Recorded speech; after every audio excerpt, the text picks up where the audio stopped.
Our next stop, and just 120 kilometres to the east, is the town of Tetebatu on Lombok. And despite the physical proximity and the nearly identical sweltering tropical climate, it felt almost as though this island was a completely different world. And nowhere was this more immediately obvious than in the behaviour of the long-tailed macaques. There is no arguing that the two separate troops we saw were aware of our presence, but unlike Ubud, where we, and every other human, was viewed as a target or potential threat, the macaques on Tetebatu were, at worst, slightly curious about who we were and what we were doing, and at best utterly unconcerned by our presence and went about their daily lives. An interesting detail about these macaques is that they are one of the very few examples of terrestrial mammals that violate the Wallace line. As fascinating as the comparative behaviour of the long-tailed macaques was, the absolute stars of Tetebatu were these, the Ebony Leaf Monkeys. Their body length is about the same as that of the long-tailed macaque, at up to 55 centimetres. But the Ebony Leaf Monkey has a tail of up to 98 centimetres long, whereas the macaque tops out at a comparatively small 65 centimetres. The Ebony Leaf Monkey can be found readily within the monkey forest, just north of Tetebatu on the slopes of Mount Rinjani, and with the exception of a few isolated pathways and small dams diverting water for the paddies, the area appears largely untouched by humans.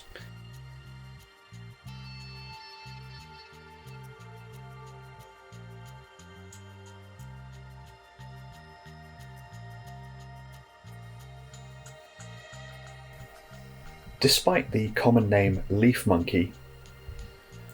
being shared by many members of the langur species, whenever they get the opportunity to do so, langurs will tend to feed on fruit rather than leaves. This is perhaps unsurprising. Despite possessing many physical adaptations allowing them to consume leaves more efficiently, they are still a comparatively poor foodstuff in terms of both nutrients and energy density compared to fruits, which the langurs will feed on preferentially when the season dictates that they are available, as you can see here, where this individual seems to have found a cluster of figs growing from the trunk of a tree. We were fortunate enough to observe this same group of langurs several times during our time in Tetebatu, although at first we weren't sure this was what was happening. Again, much like other langur species, the ebony leaf monkey congregates in larger groups if they feel threatened, but during foraging periods will splinter into several smaller groups during the day in order to more effectively hunt for fruit or leaves to consume.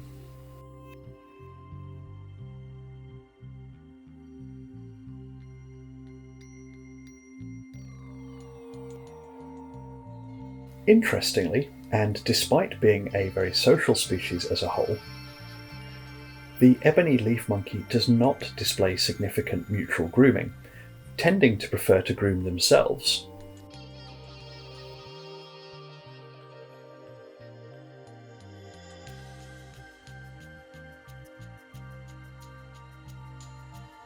Of course, with species naming being what it is, and having already established that the leaf monkeys don't always eat leaves, it should be observed at this point that the ebony leaf monkey is also not always ebony. As you can see here, and as is so very common with primate species, the juveniles are an almost obnoxiously bright orange colour. It is theorised that this bright colour ensures that their presence is readily recognisable by any member of the troop, and thus the babies, which can be born at any point during the year, are always well protected. Though we weren't fortunate enough to observe it in the wild, there is a rare colour morph of the ebony leaf monkey in which they do not lose their juvenile coloration as they age, leading to a number of known populations of rather striking orange individuals.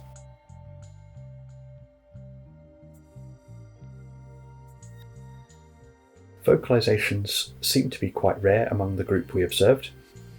with the notable exception of this individual, who, for reasons unknown, seem to have been separated from the group and spent a significant amount of time making high-pitched alarm calls, which, when combined with the apparent look of concern on the juvenile's face, was somewhat heart-wrenching.